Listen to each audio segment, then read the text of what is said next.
দর্শক, আজকের আবহাওয়ার খবর জানাতে আমাদের সঙ্গে যোগ দিচ্ছেন যশোর থেকে সহকর্মী ফরহাদ হোসেন এবং চুয়াডাঙ্গা থেকে এম এ মামুন। প্রথমে জানবো যশোরের খবর। এস এম ফরহাদ, যশোরে তো সোমবার বৃষ্টি হয়েছিল, আজ কি অবস্থা দেখছেন? তাপমাত্রা কত, আর গরম সহনীয় পর্যায়ে এসেছে কিনা? মাদি মাদি আপনি জানেন যে টানা 3 সপ্তাহ তীব্র তাপদাহর পর গতকাল বিকাল নাগাদ কিছুটা স্বস্তির সেই বৃষ্টি হয়েছিল। সেটা খুবই সামান্য। আবহাওয়া যেটা বলছেন 1 মিলিমিটার মতো। সন্ধ্যার পরে আমরা দেখেছি যে মুষলধারে বৃষ্টি, যেটা 24 মিলিমিটার বৃষ্টি। এই বৃষ্টির কারণে আসলে যশোরের মানুষের ভিতরে কিছুটা স্বস্তি প্রশান্তি ফিরে এসেছে। অর্থাৎ এই যে বৃষ্টি এবং দেখেছি যে ঝড়ো হাওয়ার ছবি, এটা কিন্তু আসলে আমরা দেখেছি যে সন্ধ্যার পর এটা কিন্তু সামাজিক যোগাযোগ মাধ্যম ফেসবুকে এটা অনেকেই দেখেছি শেয়ার করছে। অর্থাৎ মানুষ অনেকটাই খুশি হয়েছে এবং কিছুটা স্বস্তিতে ছিল। তবে আপনি জানেন যে এই যে গতকালকে কিছুটা ঝড় হওয়ার কারণে বিদ্যুতের বেশ কিছু ভোগান্তি পেতে হয়েছে নগরবাসীর এবং ইউনিয়নবাসীর। অর্থাৎ ঝড়ের কারণে আসলে বিদ্যুৎটা বেশ অনেক রাতে এসে, আবার কিছু কিছু জায়গায় এখনো পর্যন্ত বিদ্যুৎ আসেনি। আরেকটি বিষয় আপনি জানেন যে এই যে টানা তীব্রদাহর পর আজ কিন্তু যশোরের আবহাওয়া দেখছি সকালবেলায় একদম সহনীয় রোদ উঠছে, কিন্তু তাপমাত্রাটা খুবই সহনীয় ভিতরে আসে। এবং আপনি জানেন যে এই যে বৃষ্টির কারণে সবচেয়ে সবচেয়ে বেশি যে উপকারটা হয়েছে, যেটা হলো যে আপনি জানেন যে সবজির ক্ষেত এবং যে মৎস্য সেক্টর, বিশেষ করে চাষরা, এই দুটো সেক্টরে কিন্তু ব্যাপক আকারে তারা লাভবান হবেন। কারণ এই যে টানা তাপদাহের কারণে এই যে ফসলের যে উৎপাদন, সেটা কিন্তু ব্যাহত হচ্ছিল। এর পাশাপাশি প্রচুর পরিমাণে রেণুপোনা মারা যাচ্ছিল, সেটা কিছুটা লাঘব হবে। বিকাশে কম খরচে ক্যাশ আউটের লিমিট বেড়ে 50,000, প্রিয় এজেন্টও 2টা।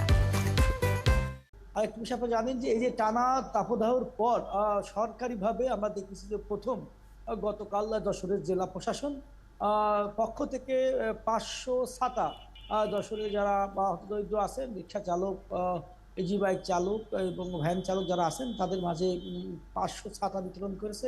এর পাশাপাশি বিশুদ্ধ পানি বোতল সরবরাহ করা হয়েছে তাদের মাঝে। অর্থাৎ সরকারিভাবেই প্রথম এই কোনো কিছু বিতরণ করা হলো। আরেকটা বিষয় আপনি জানেন যে যশোরে প্রায় 60,500 হেক্টর জমি ধান চাষ করা হয়েছে। ইতিমধ্যেই কিন্তু 75 থেকে 80 ভাগ ধান কাটা হয়ে গেছে। অর্থাৎ অতিবৃষ্টি যদি হয় সেই ক্ষেত্রে আবার কৃষকের ক্ষতি হতে পারে, এবং কৃষক কিন্তু এখনো পর্যন্ত সমস্ত ধান ভয় তুলতে পারে নাই। এই কারণে কৃষকও যেটা চাচ্ছেন যে এই যে অর্থাৎ আবহাওয়াটা এরকম যদি আবহাওয়া অফিসের তথ্য মতে আগামী 1 সপ্তাহ পর্যন্ত আপাতত স্বস্তির নিঃশ্বাসেই রাখবে চুয়াডাঙ্গাবাসী। আপনি সঙ্গেই আছেন। আমরা এবার চুয়াডাঙ্গার খবর জানবো। মামুন, তীব্র গরমের পর সোমবারের বৃষ্টিতে চুয়াডাঙ্গার তাপমাত্রা কতটা নামলো, আর জনজীবনের প্রভাব কেমন দেখছেন?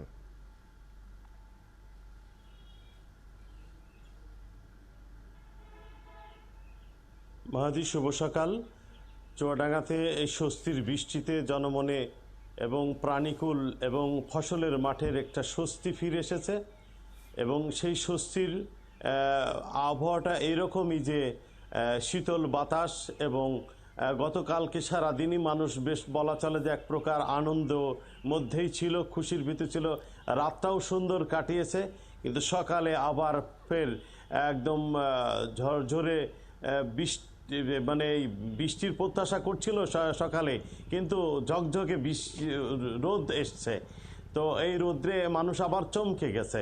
তবে আবহাওয়া দপ্তরের যে বার্তা সাধারণ মানুষের জন্য, সেটা 1 সপ্তাহ তো এরকমই থাকবে, কোনো রকমের তীব্র তাপদাহ হবে না। এবং খুলনা বিভাগে বৃষ্টির সম্ভাবনা আছে। যেই ধরনের বৃষ্টি গতকালকে হয়েছিল, সেটা 26 মিলিমিটার বৃষ্টি রেকর্ড করা হয়েছে, এবং গতকালকে তাপমাত্রাও ছিল 37.2 ডিগ্রি সেলসিয়াস।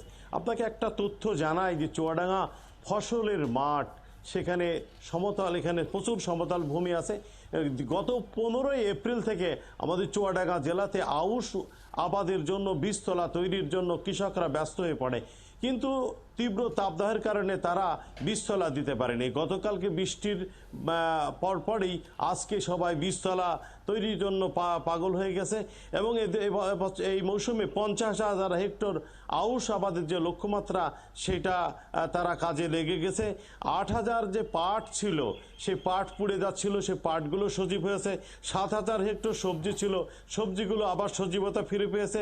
3,000 হেক্টর আম রয়েছে, এই আমও কিন্তু পানি পাওয়ার পরে আমগুলো হয়তো ভালো হবে এবং তিল রয়েছে 200 হেক্টর জমিতে, এগুলো ভালো অবস্থায় ফিরে পেয়েছে তাদের প্রাণ। আর একটা বিষয় আপনাকে বলি, যদি এই তাপদাহ 1 সপ্তাহ পর বেড়ে যায় তাহলে কিন্তু ওই বীজতলার বীজের যে তারা হবে সেগুলো শুকিয়ে যেতে পারে এবং আউশ আবাদে একটা যে সজীব পরিবেশ পাওয়ার দরকার সেইটা পাবে না। তাতে কৃষকদেরকে আবার নতুন করে প্রচুর পরিমাণে সেচ দিতে হবে। আমাদের জন্য একটা হুমকি স্বরূপ, যেহেতু আবহাওয়া দপ্তর বলছে 1 সপ্তাহ পরে এই তাপদাহ আবার ফিরে আসতে পারে, তখন কিন্তু আমাদের এই বীজতলা শুকিয়ে যাবে, তখন ঘন ঘন সেচ দিতে হবে কৃষকদেরকে এবং এই বীজতলার ফসলের মাঠ আবার শুকানো শুরু করবে। হয়তো একটা সপ্তাহ আমরা শীতল অনুভূত থাকবে আমাদের পরিবেশ। জি মামুন, যদিও আবহাওয়া অফিস থেকে বলা হয়েছে যে এই যে 1 সপ্তাহ পরে আবার গরম কিছুটা বাড়বে, কিন্তু সেটি তাপপ্রবাহের মতো অবস্থা সৃষ্টি হবে না, তো সেই জায়গা থেকে কিছুটা স্বস্তি থাকবে বলা যেতে পারে। আপনাকে ধন্যবাদ যুক্ত থাকার জন্য। যুক্ত হয়েছিলেন এম এ মামুন চুয়াডাঙ্গা থেকে এবং যশোর থেকে এস এম ফরহাদ আবহাওয়া পরিস্থিতির খবর নিয়ে।